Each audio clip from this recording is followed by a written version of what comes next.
चिदात्मने सर्वान्तरात्मने श्रीमद् वेङ्कटेशाय मङ्गलम्।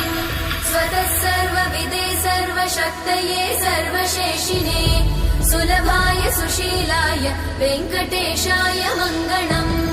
परस्मै ब्रह्मणे पूर्णकामाय परमात्मने प्रयुञ्जे परतत्त्वाय वेङ्कटेशाय मङ्गलम्। आकालतत्त्वमशान्तमात्मनामनुपश्यताम् अतृप्त्यमृतरूपाय वेङ्कटेशाय मङ्गलम्। प्रायस्वचरणौ पुंसां शरण्यत्वेन पाणिना कृपया दिशते श्रीमद् वेङ्कटेशाय मङ्गलम्।